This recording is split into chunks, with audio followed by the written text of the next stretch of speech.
அல்லாஹ்வே குர்ஆன்ல சொல்லியிருக்கான். தொழுகிறத பத்தி மட்டும் இல்ல, அதுல எப்படி குர்ஆன் ஓதணும்னு நமக்கு அல்லாஹ் கத்து தரான். சூரா முஸம்மில் அப்படி நிஷ்ஃபஹு வ இன்குஸ் மின்ஹு கலீலா أو زد عليه ورتل القرآن ترتيلا رب اشرح لي صدري ويسر لي أمري واحلل عقدة من لساني يفقهوا قولي. இறைவா, என்னுடைய உள்ளத்தை உன்னை கொண்டு உறுதிப்படுத்தி வைப்பாயாக. என் நாவில் உள்ள முடிச்சுகளை நீர் அவிழ்த்து வைப்பாயாக. அதனால் இவர்கள் என்னுடைய பேச்சை புரிந்து கொள்ளக்கூடும். இப்போ இது நோம்பு டைம். இந்த டைம்ல இஸ்லாம் ரிலேட்டடா மெசேஜஸ் வரக்கூடிய வாட்ஸ்அப் குரூப்பா இருக்கலாம், இல்ல தமிழ் ஹதீஸஸ் யூடியூப் சஜஷன்ஸ்ல வரதா இருக்கலாம். எதை பத்தி வருது அப்படின்னா, தராவீஹ் தொழுகிறது 8 ரக்காயத்தா 20 ரக்காயத்தா அப்படின்ற அந்த பிரச்சனை அதுதான் போயிட்டு இருக்கு. இந்த வீடியோஸ் கீழே கமெண்ட்ஸுமே பயங்கர சண்டை அந்த மாதிரி தான் நான் பார்க்குறேன். இப்போ இது 8 ரக்காயத்தா 20 ரக்காயத்தா அப்படின்றத பத்தி நம்ம பேசலாம். பட் அதுக்கு முன்னாடி நான் என்ன கேட்கணும்னு நினைக்கிறேன் அப்படின்னா, இப்போ இந்த 8 ரக்காயத்து 20 ரக்காயத்து இந்த ஒரு பிரச்சனை, அத்தஹியாத் ஓதுறப்ப இந்த விரல் ஆட்டுறது இல்ல லா இலாஹ இல்லல்லாஹ் சொல்றப்ப மட்டும்தான் நம்ம விரலை தூக்கி கீழே போட்டுறணும், இந்த பிரச்சனை, கையை வந்து நெஞ்சில கட்டணும் வயிற்றுல கட்டணும், இந்த மாதிரி பிரச்சனை, இந்த ஒரு 10 பிரச்சனை இருக்குன்னு வச்சுக்கோங்களேன். இது மட்டும்தான் இஸ்லாம். இதுக்குள்ளே நம்மளுடைய இஸ்லாம் வந்து முடிஞ்சிருதா, இல்ல இந்த 10 விஷயங்களை நம்ம சரி பண்ணிட்டோம் அப்படின்னா நம்மளுடைய இஸ்லாம் வந்து முழுமையாயிடும் அப்படின்றது எனக்கு புரியல ஆக்சுவலா. இன்னொன்னு என்ன, இப்ப இந்த தொழுகை முறையில தானே அதிகமான பிரச்சனைகள் இருக்கு.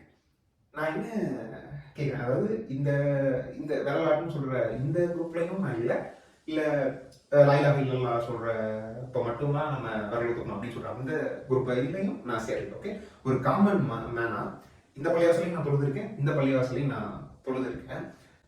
சஜிதா செய்யறப்ப சுஜூத் செய்யறப்ப நம்மளுடைய கைகள் அப்படி தரையில வச்சு நம்ம சுஜூத் செய்வோம்ல, அப்போதைக்கு நம்மளுடைய கைகள் வந்து கால்களுக்கு மேலே போகவே கூடாது. ஆனா இந்த பள்ளிவாசலையும் போய் பாருங்க, இந்த பள்ளிவாசலையும் போய் பாருங்க, இப்படிதான் மோஸ்ட்லி இந்த கால்களுக்கு மேலதான் கை இருக்கும். எந்த சிறிய தவறு கூட இருக்கக்கூடாதுன்னு இந்த விரலாட்டுறதுக்கும் இந்த கை கட்டுறதுக்கும் இவ்வளவு பிரச்சனை பண்ண நாம இந்த சஜிதா செய்யறப்ப இந்த கையை இங்க உயர்த்தாம இருக்கிறதுக்கு ஏன் நம்ம அந்த ஒரு செய்தியாவே நம்ம கட்சியில இருக்கணும்ல? ஏன் இத்தனை வருஷமா இவ்வளவு பிரச்சனை இருந்தும் இந்த தவறை நம்ம ஏன் செஞ்சுட்டு இருக்கோம்? ஒரு தொழுகை முறைனா, அதாவது தொழுகையோட ஈச் அண்ட் எவ்ரி பார்ட் வந்து சேம் தானே. இப்ப விரலாட்டுறது பெருசு, இங்க கையை காதுகளுக்கு மேல வைக்கிறது வந்து பெருசு இல்லையா? அப்படி இதுவும் தொழுகை முறை தான், இதுவும் தொழுகை முறை தான். நம்ம கரெக்டானவங்களா இருந்தா நம்ம என்ன பண்ணிருக்கோம், each and every thing from start to end நம்ம கரெக்ட் பண்ணிருக்கோம். இது வந்து நான் ஒரு எக்ஸாம்பிளா சொல்றேன். இன்னும் நிறைய விஷயங்கள் இருக்கு. தராவீஹ் வந்து 20 ரக்காயத்தா இல்ல 8 ரக்காயத்தா அப்படிங்கிறத பத்தி நம்ம பேசணும் அப்படின்னா, தராவீஹ் வந்து 8 ரக்காயத்தான் தொழுகணும், 20 ரக்காயத் தொழுகக்கூடாது. இப்படியும் நீங்க சொன்னீங்கன்னா நீங்களும் தப்பு தான். 20 ரக்காயத்தான் தொழுகணும், 8 ரக்காயத் தொழுகவே கூடாது அப்படின்னு சொன்னீங்கன்னா நீங்களும் தப்பு தான்.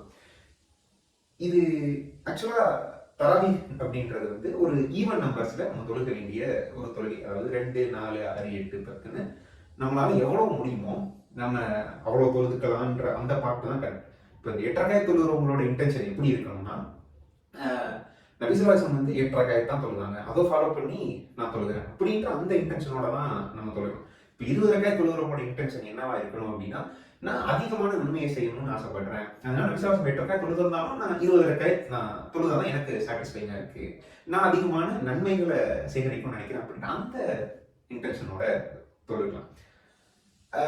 இப்போ இது ரெண்டுமே வந்து தப்பு கிடையாது, ரெண்டுமே வந்து விதையா கிடையாது, ஏற்றுக்கக்கூடியதான். பட் நம்மளோட இன்டென்ஷன் கொஞ்சம் கரெக்ட் பண்ணிக்கணும். ஆனா இதுல நான் எங்க தப்ப பாக்குறேன் அப்படின்னா, நமக்கு அல்லாஹ் வந்து இந்த இரவு தொழுகை பத்தி அல்லாஹ்வே குர்ஆன்ல சொல்லியிருக்கான். தொழுகிறத பத்தி மட்டும் இல்ல, அதுல எப்படி குர்ஆன் ஓதணும்னு நமக்கு அல்லாஹ் கத்துத்தரான். சூரா முஸம்மில் அப்படின்ற ஒரு சூரா இருக்கு. என்னுடைய ஞாபகம் சரியானதா இருந்தா அது வந்து 3ஆவதாக இறக்கப்பட்ட சூரா. ஆக்சுவலா சூரா வந்து எப்படின்னா, ஒரு சூறா வருதுன்னா அது கம்ப்ளீட் ஆகிட்டு தான் அடுத்த சூறா வரணும், அந்த மாதிரி இல்லை. அது அடுத்த சாப்டர் நம்ம அடுத்த வீடியோஸ்ல இன்ஷா அல்லாஹ் பத்தி நம்ம பேசுவோம். இந்த 3ஆவது இருக்கு அந்த முஸம்மில், போர்த்தி கொண்டு இருப்பவரே அப்படின்ற அந்த சூறா இருக்குல்ல, இந்த சூறால அல்லாஹ் என்ன சொல்றான் அப்படின்னா, குமில் லைலி இல்லா கலீலா நிஷ்ஃபஹு வ இன்குஸ் மின்ஹு கலீலா. அதாவது எல்லா இரவுகளிலும் எழுந்து தொழுகிறாக, அந்த இரவின் பாதி அளவிலோ அல்லது அதில் சிறிது குறைவாகவோ தொழுகிறாக அப்படின்னு சொல்லிட்டு அல்லாஹ் என்ன சொல்றான்,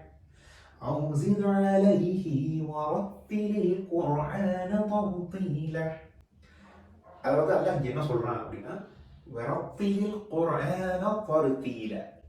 தருத்தீல் என்ன அர்த்தம் அப்படின்னா மெஷர்ட் ரிதமிக் வே. அதாவது குர்ஆனை அந்த இரவு தொழுகைகளை தொழுகிறப்ப ஒரு பொறுமையான ராகமான முறைப்படி ஓதுங்கள் அப்படின்ற ஒரு அர்த்தத்துல இருக்க வேர்டு. இங்க நமக்கு அல்லாஹ்வே குர்ஆன் எப்படி சொல்றது, எப்படி ஓதணும்னு சொல்றான். அந்த இரவு தொழுகையில குர்ஆனை ஒரு அழகான அளவிடப்பட்ட முறைப்படி அதை நீங்க ஓதுங்க அப்படின்னு சொல்லி நம்மளுக்கு அல்லாஹ் இங்க சொல்லித்தரோம். ஆனா அந்த 20 ரக்காயத் நம்ம தொழுகிறோம்ல, அந்த தொழுகிறப்ப அப்படியா நம்ம குர்ஆன் ஓதுறோம்? நான் கேட்டப்ப எனக்கு எப்படி இருந்துச்சுன்னா அப்படிதான் வந்து இப்படி ஓதுறதுக்காக இறக்கப்பட்ட நூலாது. நம்ம மாற்ற வேண்டியது இதெல்லாம் மாற்றணும். ஓகே, இன்ஷா அல்லாஹ் இந்த சேனல்ல நம்ம என்ன பிளான் பண்ணியிருக்கோம் அப்படின்னா, இந்த குழப்பங்களுக்குள்ள எல்லாம், இந்த குழப்பங்கள், இந்த பிரச்சனைகளுக்குள்ள எல்லாம் நம்ம போகாம ஒரு மனிதனா, ஒரு முஸ்லிமா நம்ம கத்துக்க வேண்டிய அடிப்படையான சில விஷயங்கள் இருக்கு.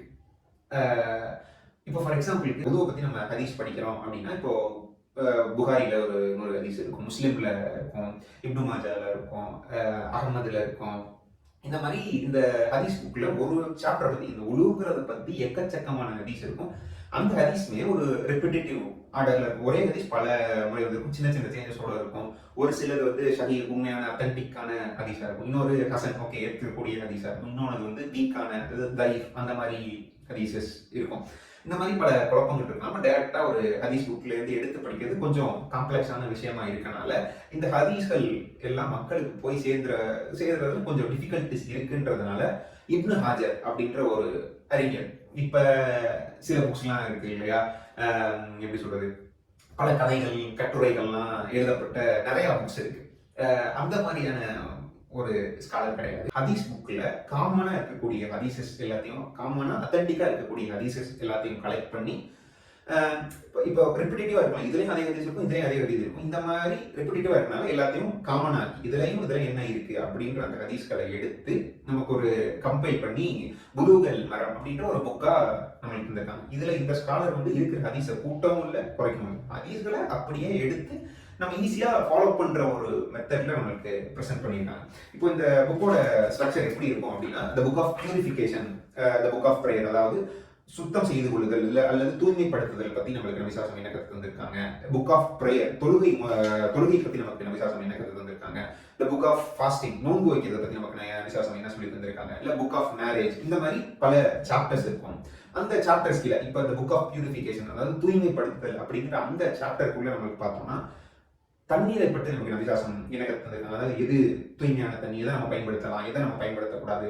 அதுக்கப்புறம் பாத்திரங்கள், அந்த தண்ணீரை எடுத்துட்டு வர அந்த பாத்திரங்களை பத்தி நமக்கு நபிசாசம் என்ன கருத்து தந்திருக்காங்க.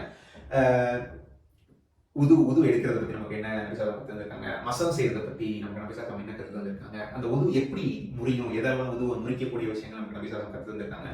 எப்படி ஒரு கடமையான குளிக்கணும் நபிசாசம் கருத்து தந்திருக்காங்க. பயணம் செய்யறதை பத்தி நமக்கு நபிசாசம் என்ன கருத்து தந்திருக்காங்க. மென்ஸ்ட்ரேஷன், மாதவிடாய் பத்தி நமக்கு நபிசாசம் என்ன கருத்து தந்திருக்காங்க. இந்த மாதிரியான அடிப்படையான குழப்பம் இல்லாத நம்ம தெரிஞ்சுக்க வேண்டிய அந்த ஃபவுண்டேஷன்ஸை நம்ம இந்த சேனல்ல இன்ஷா அல்லாஹ் பார்க்கலாம். அது எப்படி இருக்கும் அப்படின்னா, என்ன ஹதீஸ் இருக்கோ அந்த ஹதீஸை மட்டும் தான் உங்களுக்கு நான் கன்வே பண்ணுவேன். இதுல என்னோட விளக்கங்களோ இல்ல என்னோட ஒப்பீனியன்ஸோ இன்ஷா அல்லாஹ் இதுல இருக்காது. இதை பத்தி இன்ஷா அல்லாஹ் நம்ம அடுத்தடுத்த சீரீஸ்ல பேசலாம். ஒரு வீக்குக்கு 3 வீடியோஸ் போடணுங்கிறது என்னோட பிளான். துஆ செய்யுங்க. இது நம்ம இன்ஷா அல்லாஹ் இன்னும் மேலே எடுத்துட்டு போகலாம். அஸ்ஸலாமு அலைக்கும் வரஹ்மத்துல்லாஹி வபரகாத்துஹு.